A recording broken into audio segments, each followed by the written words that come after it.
So begin. Let me share my screen and take you through the structure of this course. So today's agenda is to do logistic regression. Right? Before that, we'll also have a look at how we have progressed so far. Okay. So are you guys aware of the difference between prescriptive and predictive analytics?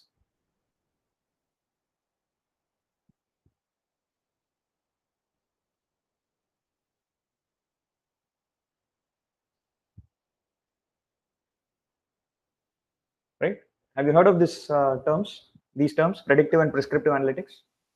Yes, What is predictive analytics? like when you predict something, Yes. and So can prescriptive means based on what you get, you analyze, you give some prescriptions about that. prescriptions. Okay. So we can say that we recommend what to be done. What is the optimal way of doing something? Okay. So if you look at this course, so this comes under the category of predictive and prescriptive analytics. In week two, what did we do? We did some visualizations, right? We did some statistical tests, hmm, statistical tests, and so on. So these are more like uh, jobs of a business analyst. Right? When some of you join as business analyst, the main job is to make visuals, some statistical tests, uh, t-square tests, I mean t-tests. Right? You may not be doing chi-square goodness of it, but predominantly statistical tests and visualization. Then we got into simple linear regression, right? Multiple linear regression, right? And then a little bit of primal dual introduction, and then we also did logistic regression. So what are these methods? Predictive analytics. We make predictions, right? In the last 4 weeks, right? You will be doing uh, data envelopment analysis, right? And finally, we will conclude with something called conjoint analysis. These two are prescriptive analytics. Right? Why do we say prescriptive analytics? Because let us say you are running a call center, right? And you want to make sure you achieve maximum. You follow those service level agreements, and you want to utilize your staffs effectively, efficiently, right? For that, for handling the demand, how many staffs are required? What is the number of how many? Okay, let us do this. What is the optimal number of staff required to run the call center?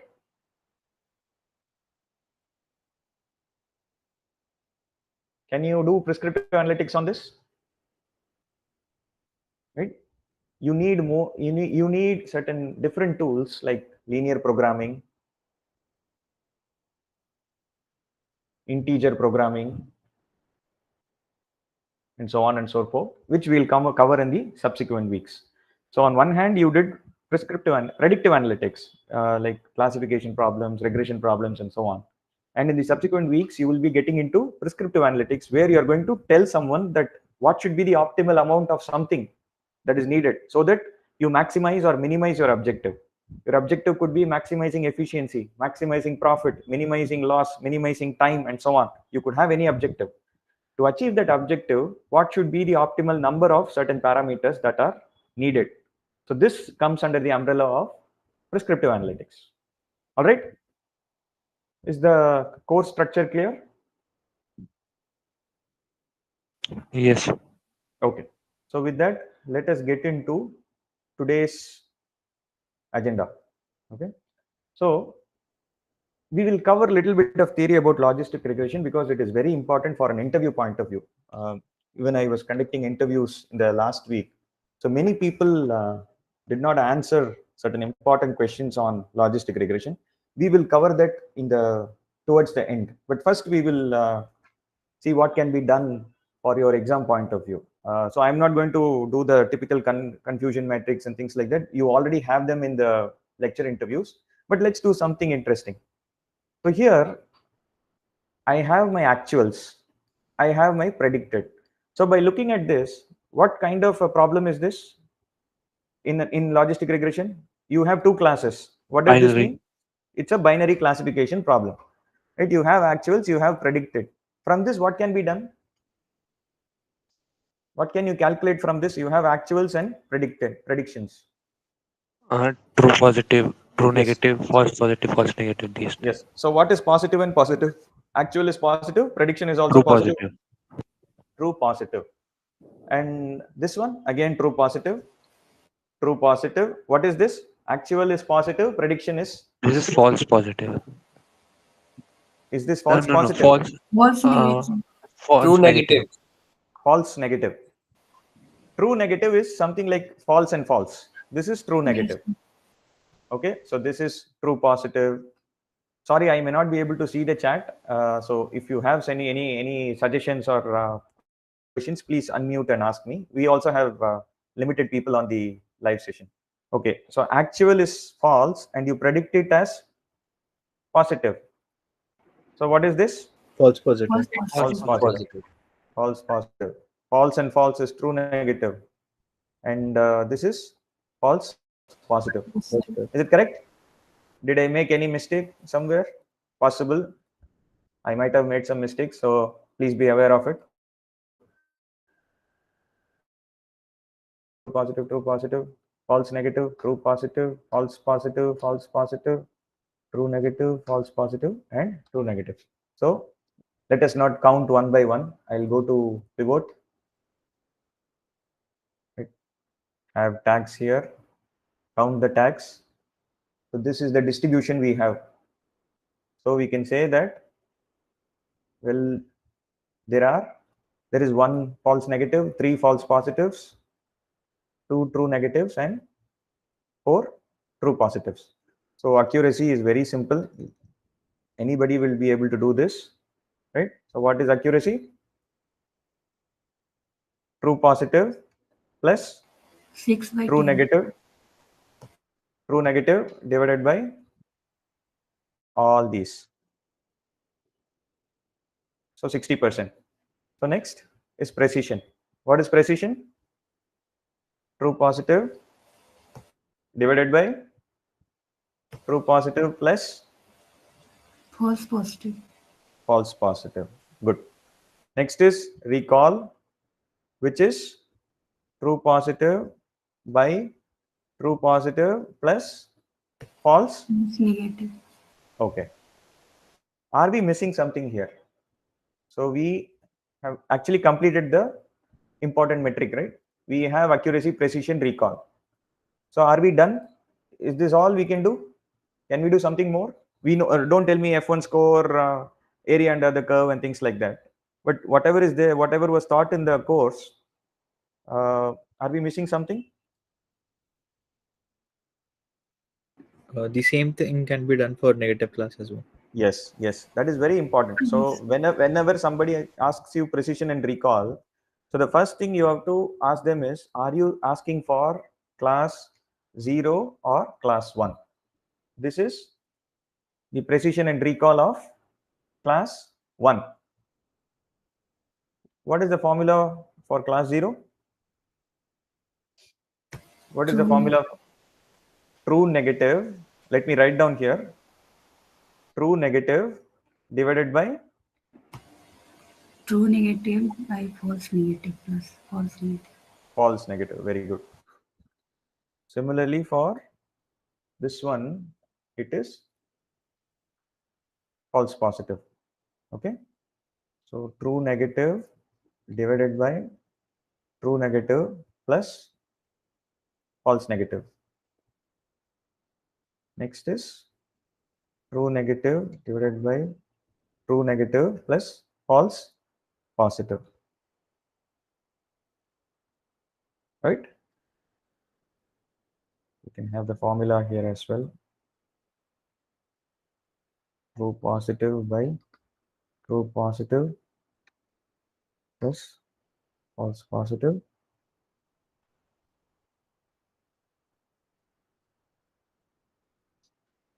All right. So this is one way of testing you during the exams. All right.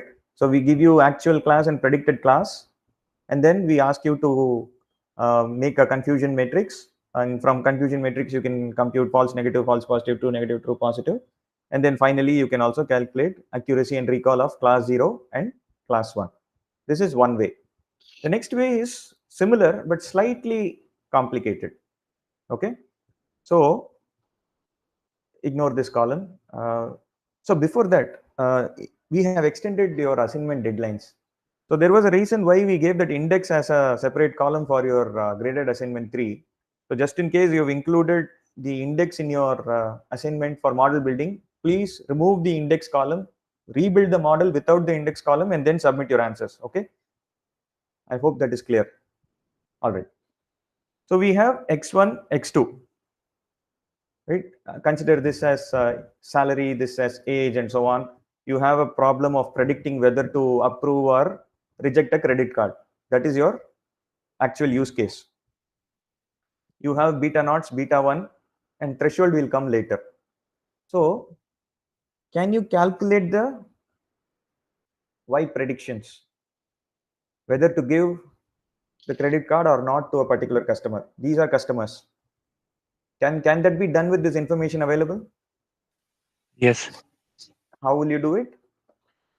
You will, for each customer ID, you will add B naught 0.2 plus B1 into X1 and B2 into X2, and you will see is the cutoff greater than 0.4 or less than. If it is less than, then you will Okay, write 0. your answer is partially correct, but let us do that step first. What this gentleman is saying is, first do it like a regression problem. Use beta naught plus beta 1 into plus beta 1 into x1 plus beta 2 into x2 is C2, I guess. What did I do? A10 plus A11 into B2. Sir, do we need to take B10? B10. Yes. Okay, let me redo this. Okay.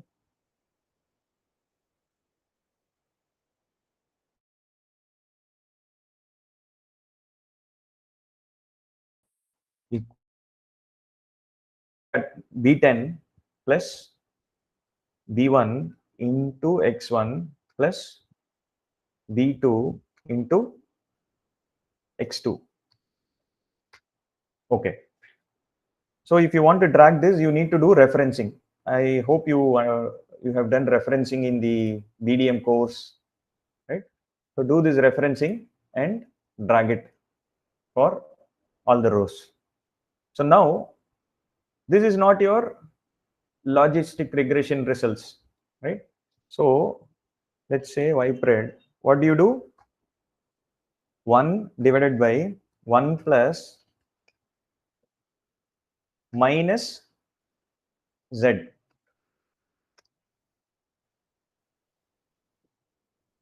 So what is this? What did I do here? You I have applied compute sigmoid function. sigmoid function. So 1 by 1 plus e power minus z is my sigmoid. And what does that sigmoid give me? It gives me probability between 0 0 and and 1. yes, 0 and 1. So now let me unhide certain columns. Okay. So let us say this is spread 1, and I will also compute spread 2. Spread 2 will be based on the threshold. What is this threshold I have given? 0.4. How can you interpret the 0.4? If ypred 1 is greater than 0.4, you can actually provide the credit card to the customer. If it is less than 0.4, don't give the customer the credit card. Is this clear? What I say here is, Yes. if this is less than 0.4, if it is greater than 0.4, right, give the customer with the credit card. If it is lesser, don't give. Is it fine? Is this logic okay? Yes. Okay. So let us drag it. So again, now you can tag it as false positive, I mean true positive. What next? What is this? False negative, false positive, true negative, false negative, true negative. Is this fine? Any doubts here?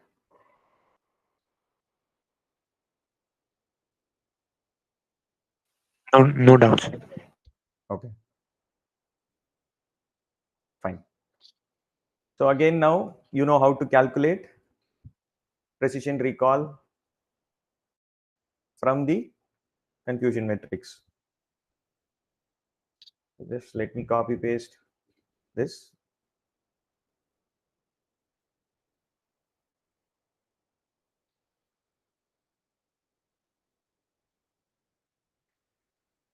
Do that here. So from this, you will be able to calculate precision recall accuracy, precision for class 0, precision for class 1, recall for class 0, recall for class 1. Is that clear? Okay. Now comes the interesting part. Okay.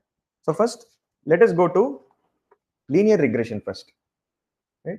In linear regression, I am giving you an example here. I want you to interpret the coefficients.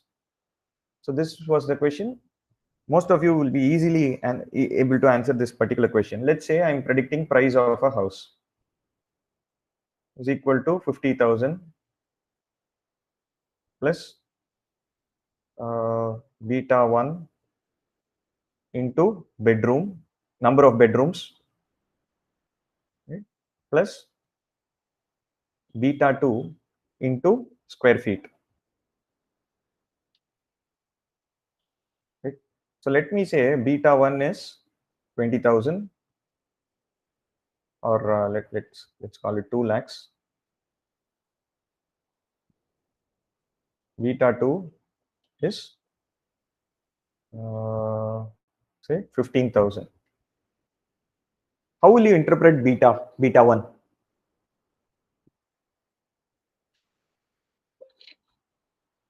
Can somebody help me interpret beta 1? And how will the bedroom variable affect the price? Like if you put this beta to this square feet as constant, then Hmm. 1 unit change in the bedroom will tell that 20,000 2 lakh will be the price increase in the price Yes. of the house. Very, very nice. Very nice. So unit increase in the bedroom, right? If you increase the bedroom by 1 unit, your price will be increasing by 2 lakh rupees. Okay.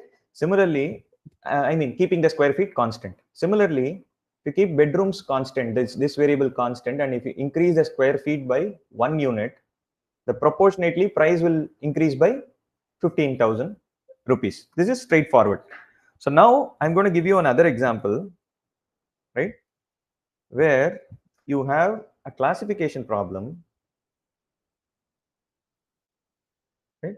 Here, one means that you provide credit card to a customer,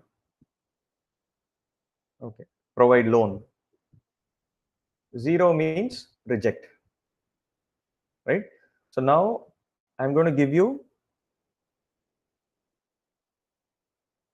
a coefficient. So this is your beta naught plus 0.02 into salary plus 0.05 into age. So now understand the variable salary, how it is affecting my target variable y, and how is the age variable affecting my target variable y.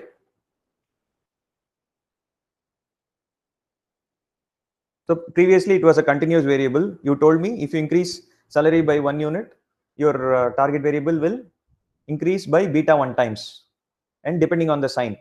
If it is positive, it will go up. If it is negative, it will go down. But now y is different, something like a probability now. Can you help me interpret this?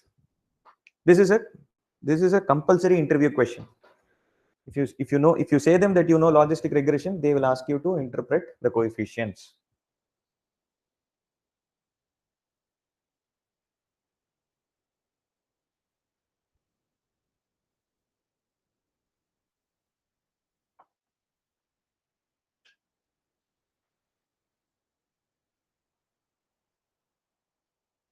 Okay, let me give you some hints also.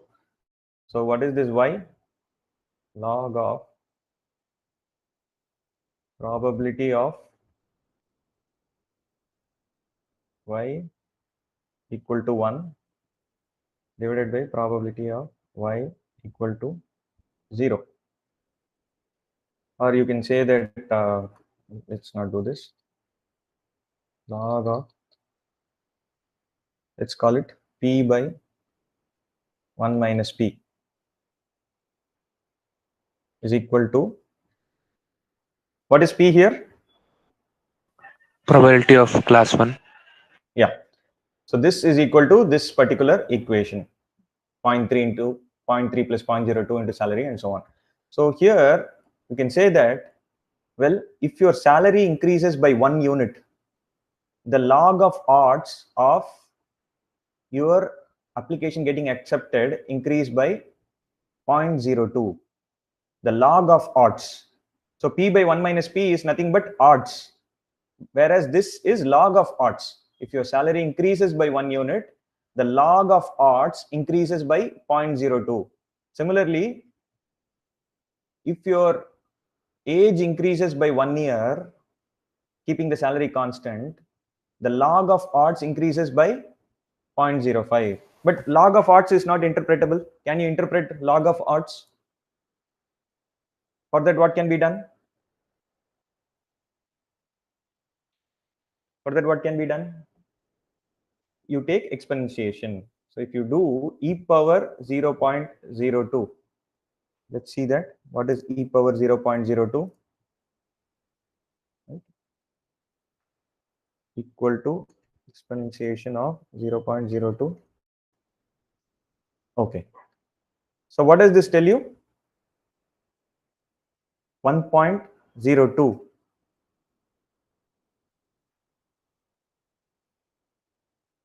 1.02. Similarly, e power 0.05.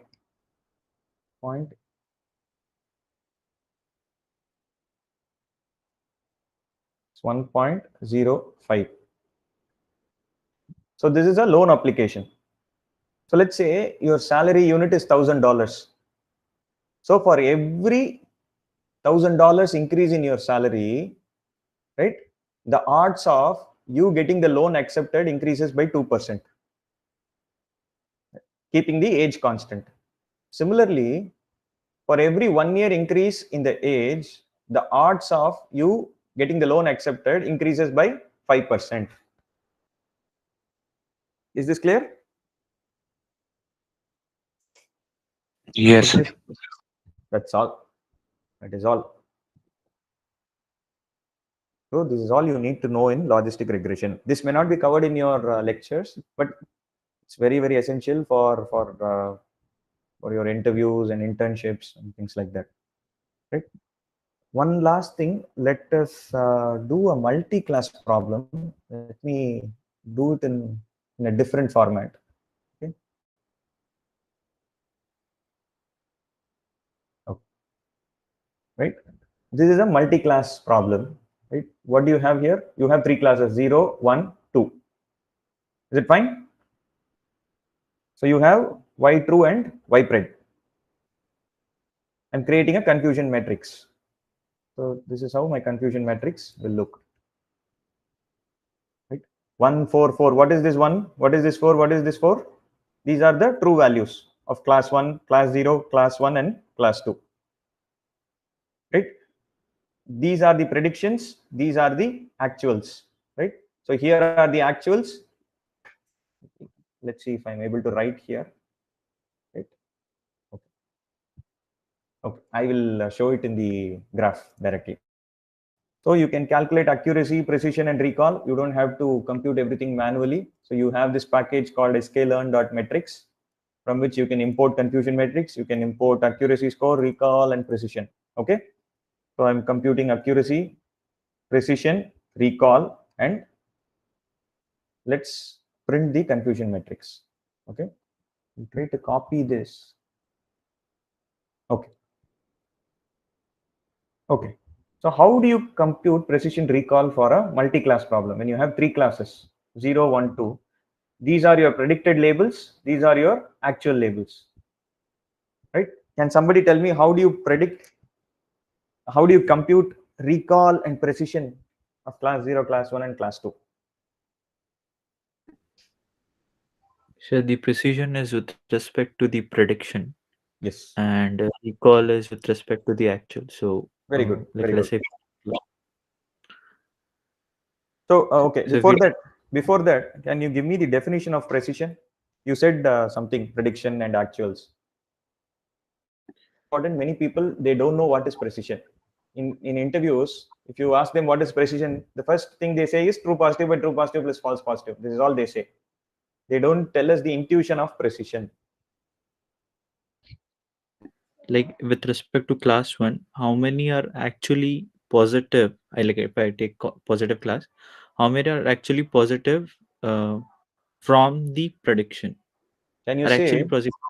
out of all the predictions, how many were actually correct? Can you say this definition?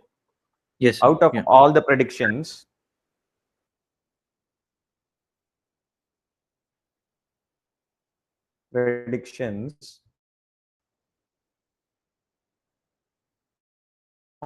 how many Sir, were, your voice is lagging. is it? Is my voice low? And now it's okay. Actually, true. This is precision. What about recall?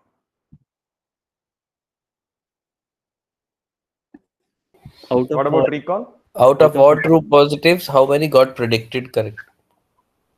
Not true positives. Out of true Positives, values, how how many many were got? actually? Okay. Out of all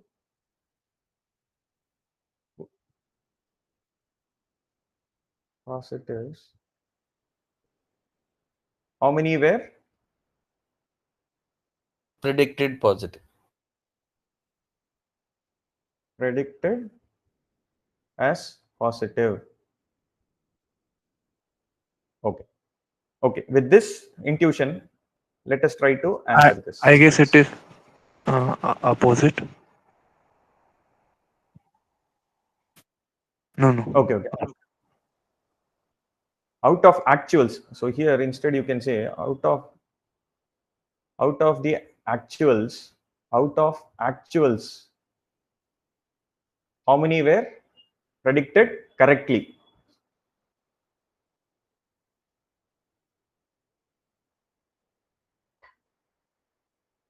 Right? This is a better definitions. Out of the actuals, how many were predicted correctly?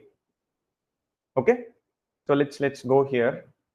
So here, so you know this, these are the predictions, right? So can you tell me how is this precision of 0.33 is calculated for class 1, for class 0, class 1 and class 2?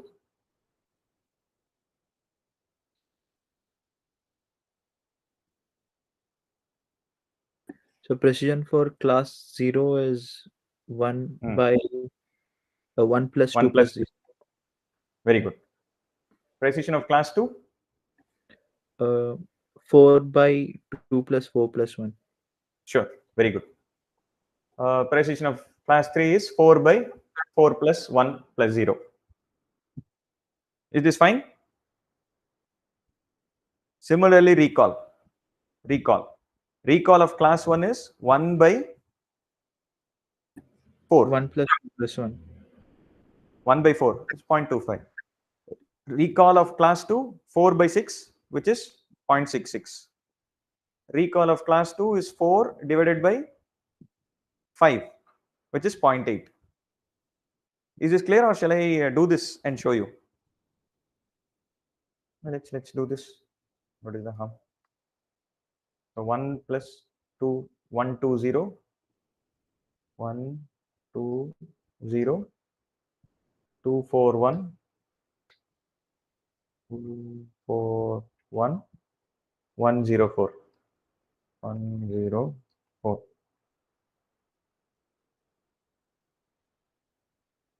Zero, 1, 2. These are the actual classes. 0, 1, 2. These are the predictions. 0, 1, 2.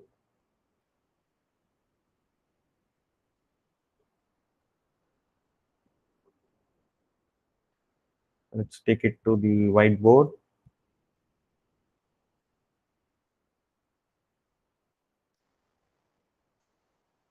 This is the prediction. These are the actuals. Okay. So what the gentleman said was, for precision, you take the predictions. So these are the predictions, right? So here for class 0, these are the true positives. What are these two? This is true positive. What is this? You wrongly predicted this one as class 2 and this one as class 0. What are these? False False positive. positive. False positives. So therefore 1 by, you just take the sum, 3. What is that? 0.33. Similarly, okay, 1 by Excuse 1 me, plus sir. 3. Sorry.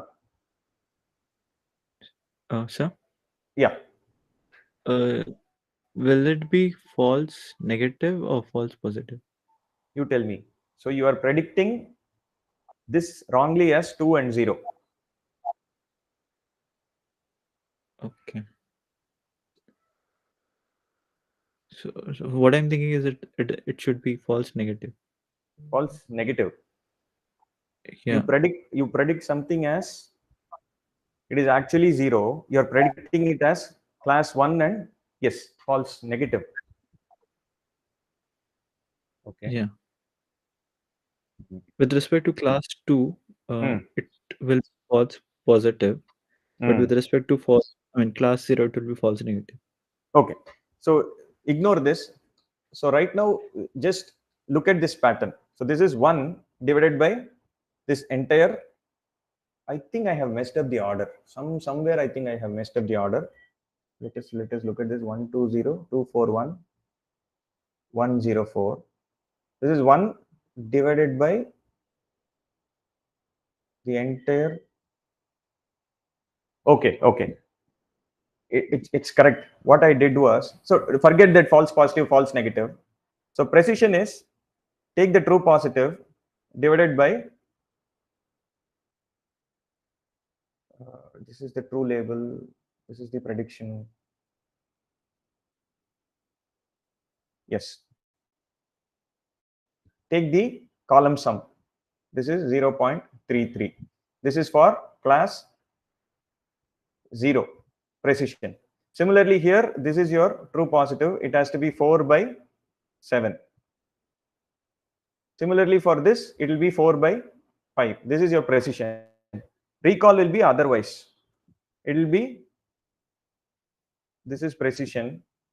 Your recall is going to be 1 by 4 for class 0. This is going to be 4 by 6. This is going to be 4 by 5 again. Right? We'll revisit this again in the next class. There are better ways of doing it. So just wanted to show you in the coding format. So for precision, you just take the true positive and then divide it by the column sum. If this is your true label and this is your predicted label. Similarly for class 0, take the true positive divided by the column sum. True positive by the column sum. Similarly for recall, it is the other way around. We'll revisit this again in the next class with a better example. I think this example was a poor example to demonstrate multi-class classification. Anyways, tomorrow Malolan is going to give you a overview of quiz. In that, he is going to cover logistic regression again for a multi-class problem. and we will again revisit during the next live session. My next live session is going to be next week. Again, we will do this multi-class classification problem and finish logistic regression. Okay. So right now, I don't have anything more. It's open for questions. If you have any questions, please do let me know. Sir, like in Python, we have this function of classification report. Do we have something sort of that in the Excel? Excel, no man. Maybe you can download some plugins. These are not authorized plugins. There might be Like in some. data analysis pack, is there? I think it is there for it is there for regression. For classification, I don't think so. Even if you look at the But this precision recall, this will be for classification problem only, na? yes, but you don't have a package in the inbuilt Excel. Maybe there could be some plugins. You can search in the online. You can get that plugin, but we cannot guarantee the answers of that plugin. Okay, then So we have to better, do this pivot table or if yes. function. If you see professor's tutorials also, he did not use any package. He calculated everything manually. Whereas for regression, he would have used the plugin. He would have gone to data analysis pack and then he would have used the regression. For classification, there is no package for now. Maybe in the future it might come. Okay. Sure. So my request is when you come for the next live session, which is on Tuesday next week, which is on 25th, please prepare DEA and come. We will finish DEA on 25th. If you come prepared for that class, you don't have to study again for the exam. Just watch all the DEA videos and come for the class. We will finish DEA. You don't have to study DEA anymore. But for that, Like you need DA to is in week 9 as well. So week 9 also, week like nine, with week week 8. yes, week 8 and week 9. Week 10 and 11 is conjoined. 8 and 9, Okay. watch and come. 2 weeks. Okay. Right? You don't have to study again. And then after that, again we have one more live session on 1st April. Prepare conjoint analysis and come. Week 10 and week 11. If you do that, again you don't have to study conjoint analysis at all for the exam. Whatever is required, we'll cover it during 1st of April. All right. So don't miss tomorrow's session by Malolan. He's going to discuss quiz 2. Right. He will also discuss multi-class classification problem. Right now, let me stop the live stream.